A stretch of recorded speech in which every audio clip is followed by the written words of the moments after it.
Shut the hell up, shut the hell up, shut the hell up and get your work done.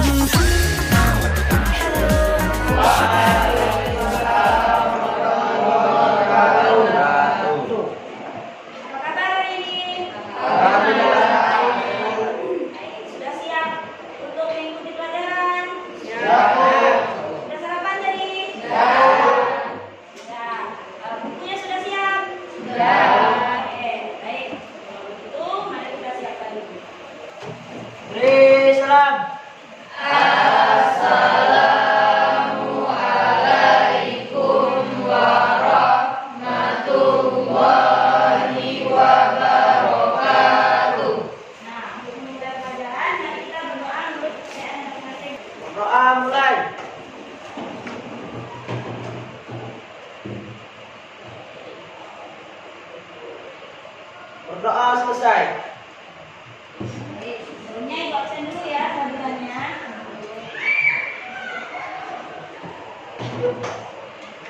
Siapa yang tidak hadir hari ini? Imam namanya? Kemarin kita sudah menyiapkan yel-yel kan? Untuk menyemangati pelajaran hari ini, mari kita yel-yel dulu. Nah, semuanya kita berdiri. Mana yel kita? Kami Bapak Pipa sangat baik, rajin pandai, ramah mulia, sopan santun, kami kasih, ramah dan semangat. Kami Bapak Pipa paling the best. Hurra! Nah, baik. Nah, semangat kan untuk hari ini? Untuk menambah semangat kita, seperti biasa, Ibu ingin salah satu dari kalian memberikan motivasi. Saya Bu. Nah, bagus. Silakan Niki. Apabila kalian ingin menjadi pemimpin besar, bekerjalah seperti reporter dengan sigap, tangkas, dan diplomatis dalam berbicara dan mengumpulkan informasi di sekitar. Kenapa motivasi kita hari ini tentang reporter-reporter, tentang pers? Kenapa? Oke. PJ dulu. Karena hari ini kita akan masuk ke teks editorial. Nah, sebelumnya Ibu ingin tahu dulu seberapa kalian memahami pembelajaran yang kemarin. Nah, Ibu mau tanya, masih ada tidak yang ingat tentang pembelajaran kita kemarin? Kita sudah belajar tentang membuat teks cerita sejarah pribadi. Nah, kemudian ke teks sejarah pribadi itu dia memiliki unsur dan langkah-langkah bagaimana cara membuatnya. Masih ingat strukturnya? Ingat apa Lili? Strukturnya ada orientasi, Iya. kedua konflik, komunikasi, evaluasi, dan koda. Iya, bagus sekali Lili. Nah, ada berapa tadi? Ada berapa? Ada 6 ya. Nah, kemudian langkah-langkahnya, ada berapa langkah-langkahnya? Putri Bu. Iya, Putri, silakan. Kalau langkah-langkah membuat cerita sejarah pribadi ada 6 Bu. Ya. Yang pertama tentukan tema cerita yang kalian buat. Yang kedua, susunlah kerangka karangan berdasarkan tema yang telah dipilih. Yang ketiga, mulailah cerita sesuai dengan struktur teks, cerita, novel, sejarah agar cerita yang dibuat lutut dan teratur. Yang keempat, buatlah coretan-coretan cerita sehingga mudah untuk memulai tulisan. Yang kelima, susunlah cerita sejarah pribadimu dengan bahasa yang baik dan benar. Yang keenam, setelah selesai, buatlah judul dari cerita sejarah pribadi tersebut. Nah, untuk teks editorial KD-nya, kompetensi dasarnya itu merancang teks editorial dengan memperhatikan struktur dan kebahasaan baik secara lisan maupun tulis.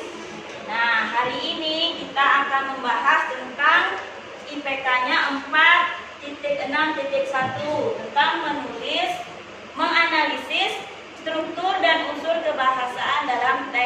editorial. Tujuan pembelajarannya yang Ibu harapkan di sini adalah melalui kegiatan pembelajaran dengan pendekatan saintifik berbasis teks dan video dengan model untuk menganalisis itu kita menggunakan model PBL. Yang pertama, peserta didik mampu menganalisis struktur dan unsur kebahasaan teks editorial dengan tepat. Ya, itu yang akan kita pelajari hari ini dan itu tujuan yang akan kita capai hari ini. Oke, sudah siap? Bravo. Oke, buku-bukunya disiapkan, penanya disiapkan, silakan. Dan dibentuk kelompoknya, besar kelompok lain. Nah, sekarang Ibu jelaskan dulu alur pembelajaran hari ini. Oke. Nah, kegiatan kita hari ini, kegiatan pembelajaran kita hari ini itu menggunakan model PBL. Nah, sintaknya ada 5. Yang pertama, kalian akan Ibu kenalkan dulu dengan masalah yang akan kalian pecahkan. Pertama, nanti Ibu akan menanyakan video. Kemudian kalian akan membentuk kelompok. Nah, ini sudah Ibu atur dulu kelompok ya. Kemudian lanjut ke berdiskusi, kemudian mempresentasikan dan terakhir memperbaiki jika ada kesalahan dan saran dari teman kelompok lain. Nah, baik, sekarang kita lanjut ke Ibu tayangkan videonya dulu ya. Berita hari itu, pembelajaran tatap muka di masa mendatang. Pembelajaran tatap muka sudah mulai dilakukan di beberapa sekolah dengan izin dari pemerintah daerah setempat. Salah hampir 2 tahun peserta didik mulai dari kita sekolah dasar dengan perguruan tinggi melaksanakan pembelajaran secara daring. Upaya ini tentunya bertujuan untuk menormalisasi kembali kegiatan pembelajaran yang sempat terhambat akibat pandemi COVID-19. Oleh karena itu, pemerintah, pihak sekolah, dan orang tua peserta didik harus bersinergi untuk menciptakan pembelajaran tatap muka yang efektif dengan mengedepankan kesehatan peserta didik. Perlu ada pengawasan ketat terhadap pelaksanaan protokol kesehatan dalam kegiatan PTM. Setiap siswa yang mengikuti pembelajaran tatap muka harus tidak menerima vaksin minimal dosis kedua. Saya akan membuat beberapa alur guru semoga bermanfaat sampai jumpa. Nah, setelah tayangan video tadi, muncullah pertanyaan-pertanyaan berikut. Yuk, siapa yang bisa jawab pertanyaan pertama? Ibu. Ya, betul. Oke, silakan. Contoh beri editorial tentang tatap muka setelah pandemi COVID-19. Iya, 4 kali. Sekarang, kalian sudah sedikit banyaknya sudah tahu kan apa itu teks editorial? Ya, sudah tahu kan? Sudah ada gambaran. Nah, sekarang untuk lebih memahaminya lagi, kita akan masuk ke video berikutnya tentang teks editorial. Apakah kalian pernah melihat ini di koran? Atau yang ini? Kira-kira gambar apa ya itu? Ada yang tahu? Ya, betul sekali. Itu adalah gambar tajuk bencana. Tajuk bencana dalam bahasa Indonesia disebut teks editorial. Apa sih tujuan dari teks editorial? Teks editorial bertujuan yang pertama adalah mengajak pembaca untuk ikut berpikir tentang isu aktual yang sedang hangat dibicarakan. Yang kedua, memberikan opini atau pandangan redaksi kepada pembaca terhadap isu yang sedang berkembang. Sudah menyaksikan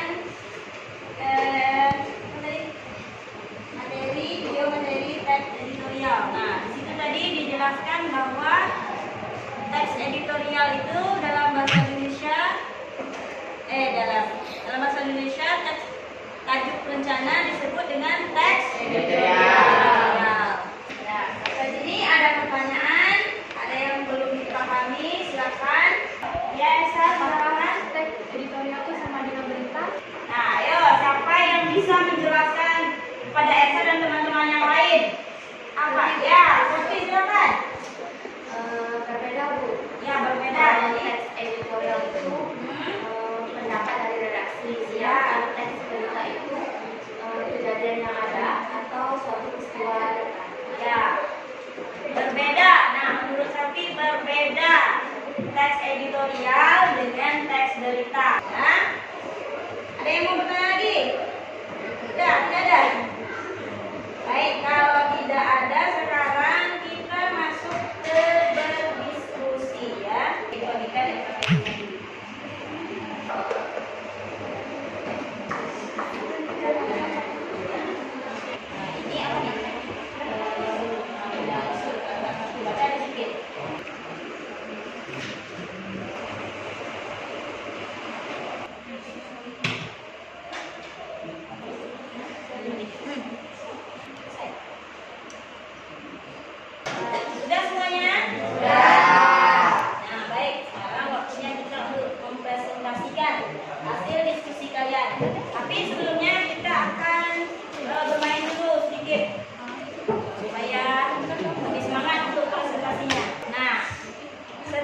kelompok kalian kompimpah sesama kawan kalian. Siapa yang kalah nanti yang akan membacakan di depan. Kita hasil diskusinya. Ayo, silakan kelompok ini dulu, apa dulu?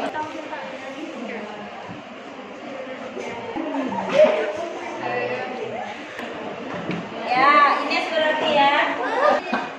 Nah, berarti Elsa.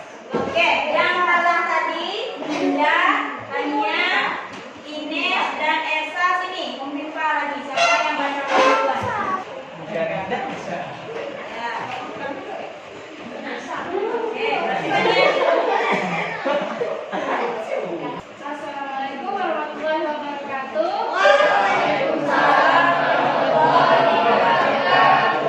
Saya Safianti dari kelompok 4. Baiklah, di sini saya akan menjelaskan hasil diskusi saya.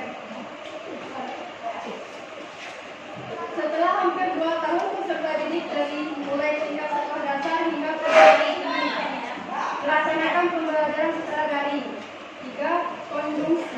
Oleh karena itu, pemerintah daerah dan orang tua peserta didik harus bersinergi untuk menciptakan pembelajaran tatap muka yang lebih efektif.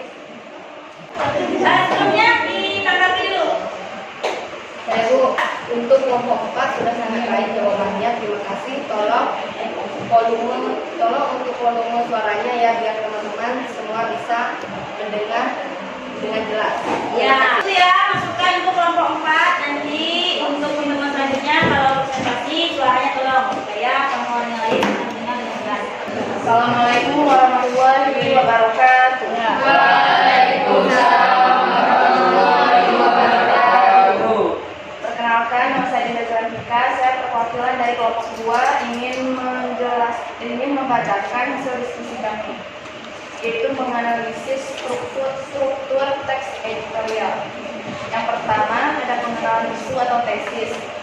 Paragraf pertama, pembelajaran tatap muka sudah dilakukan di ribuan sekolah dan izin dari pemerintah daerah setempat.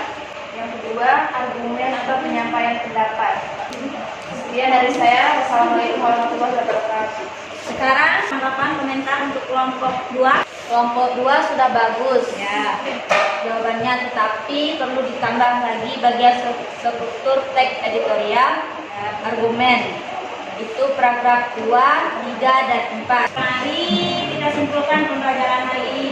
Nah, tadi kita sudah membahas tentang teks editorial, kemudian kalian sudah berdiskusi, juga sudah mempresentasikan hasil diskusi kalian di depan kelas masing-masing maupun di kelompoknya.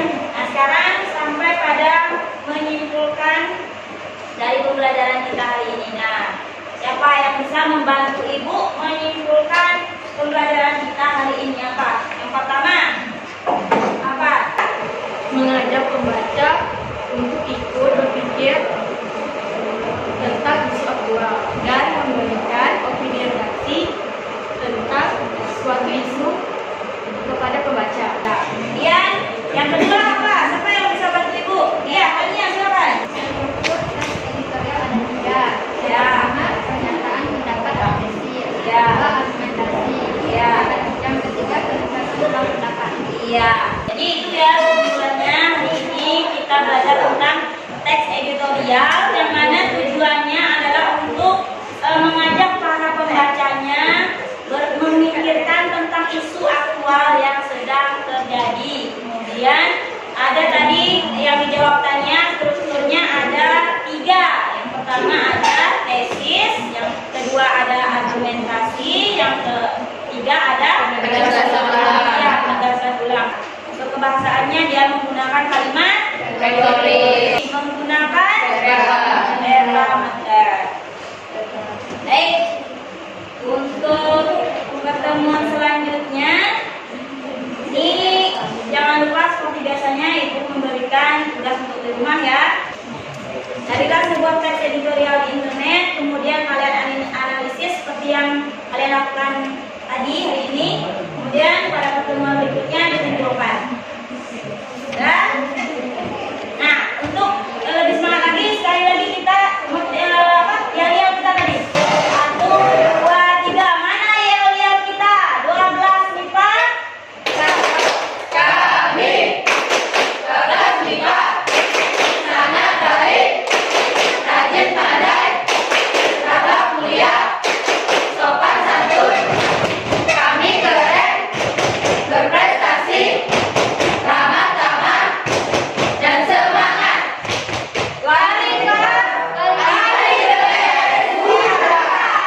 baik. Jadi sekian pelajaran kita hari ini. Ibu tutup dengan ini. Siapa yang mau baca nih pantunnya? Ayat ini silakan. Jalan-jalan ke air kundur, singgah sebentar di kampung Kantarcana. Jangan lupa untuk bersyukur supaya hidup dipenuhi rahmat. Oke, akan